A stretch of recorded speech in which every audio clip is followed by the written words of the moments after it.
Méditons avec le pasteur Ertis. Méditons avec le pasteur Ertis. Mardi, le 10 décembre 2019, nous méditons selon le programme de la Ligue pour la lecture de la Bible contenu dans les lecteurs de la Bible 2019 qui a prévu Colossiens 2, 16 à 23. Une question, y a-t-il un ordre auquel obéir?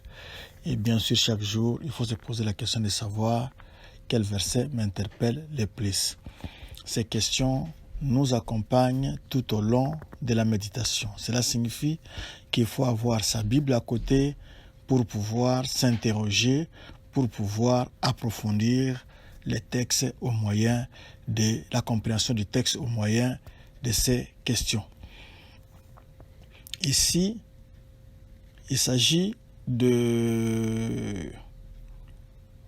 Paul nous dit que à cause de la présence de Dieu, le salut et la victoire sont pleinement révélés en Christ.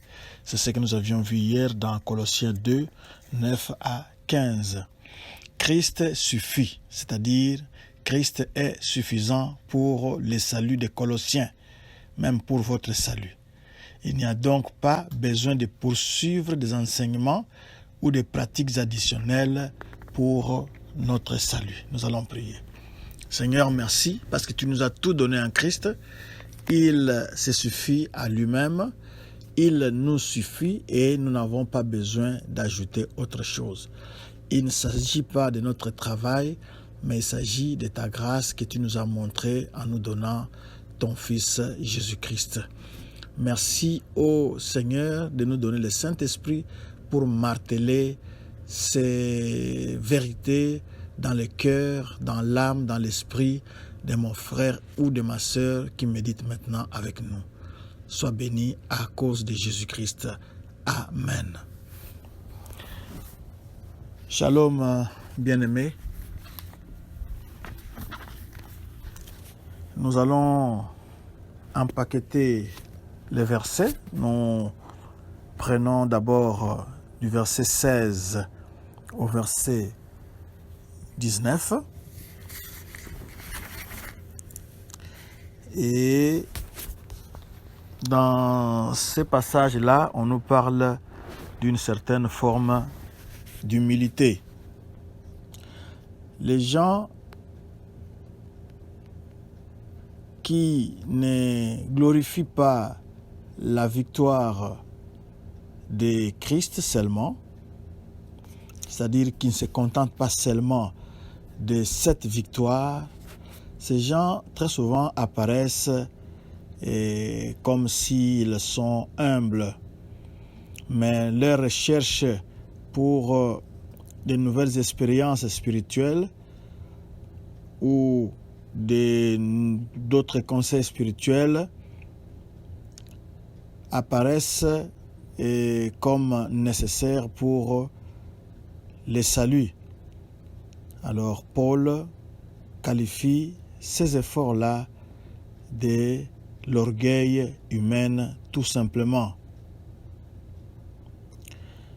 Parce que ces gens-là, dans cette recherche qu'ils font, avec toutes les pratiques que cela entraîne, ils sont en train de montrer qu'ils ne veulent pas se soumettre au plan du salut de Dieu. Parce que Dieu a dit, le salut ne se trouve en aucun autre. Le salut est en Dieu. C'est oui et amen. Il n'y a rien à ajouter à cela. Vous n'avez rien à faire à part peut-être d'accepter que Christ entre dans votre vie. Alors, autre chose qu'on cherche à ajouter, et oh non, il faut maîtriser le corps, il faut faire ceci, il faut faire cela, tel qu'il y a l'ascétisme ici où on doit maîtriser tout son corps. Ce sont des choses inutiles qui négligent le salut en Jésus-Christ, mais qui pensent qu'il y a des œuvres qu'il faut ajouter. Du verset 20 au verset 23, il y a les ordonnances qu'on a données là-bas. Mais nous devons savoir que depuis que les croyants ont été délivrés de ces observances-là qui faisaient partie d'un certain rituel, pourquoi doivent-ils encore permettre à d'autres personnes de les lier encore avec ces observances en disant ne faites pas ceci, ne mangez pas ceci, ne buvez pas cela. On peut aussi lire en complément Romains 6, 3 à 14.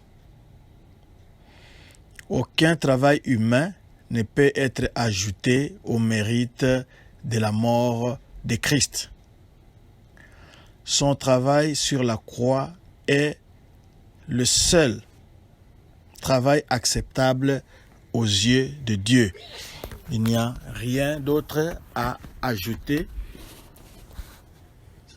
C'est un travail bien fait, c'est un travail fini. Rien à ajouter.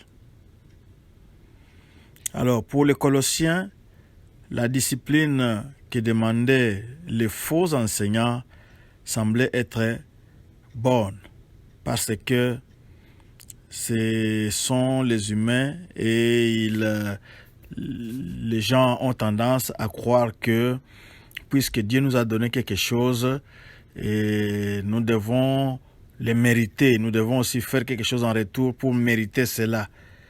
Aujourd'hui, quand nous regardons comment les non-chrétiens les cultures non-chrétiennes sont en train de se démener, il y a beaucoup de gens qui cherchent des églises ou des communautés qui se focalisent sur la stricte observance de ce qu'il faut faire et de ce qu'il ne faut pas faire. C'est-à-dire qu'on a établi toute une liste des choses à faire et des choses à ne pas faire.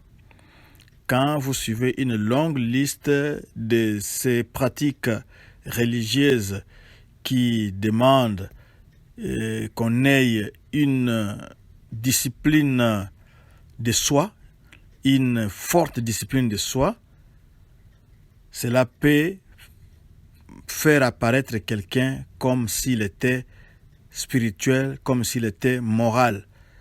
Mais ces règles religieuses ne peuvent pas changer le cœur de quelqu'un.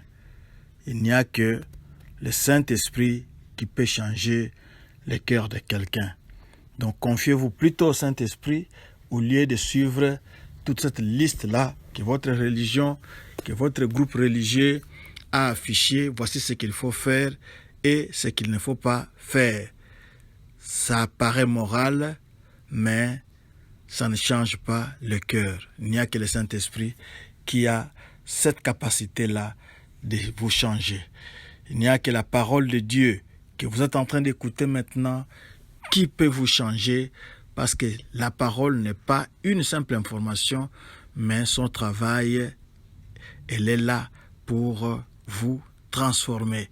Elle est du feu, elle est comme un marteau, comme nous l'avions étudié l'autre jour avec Jérémie. Marteau, le feu pour briser, pour changer, pour transformer votre vie. Continuez à méditer, continuez à rester ouvert à l'action du Saint-Esprit et vous verrez en vous le changement. Que Dieu vous bénisse, nous allons prier. Seigneur, merci. Qu'est-ce que nous pouvons encore dire? Parce que tu nous as tout donné. Tu ne nous as pas donné un cadeau incomplet, un kit incomplet, où nous devons chercher à ajouter des choses qui manquent, mais tu nous as donné tout pleinement en Jésus-Christ. Nous te bénissons pour cela et nous voulons que cela soit effectif dans la vie de mon frère et de ma sœur. C'est au nom glorieux de Jésus-Christ que nous t'avons ainsi demandé. Amen. Notre adresse, Église Doxa Deo Lushi, c'est notre page Facebook. Église Doxa Deo Lubumbashi, c'est sur Twitter et YouTube. Et www.églisedoxadeo.com, c'est là que vous pouvez trouver cette méditation si vous voulez y faire un tour et vous ne serez pas déçus parce que vous trouverez aussi d'autres ressources pour votre vie spirituelle. Que Dieu vous bénisse.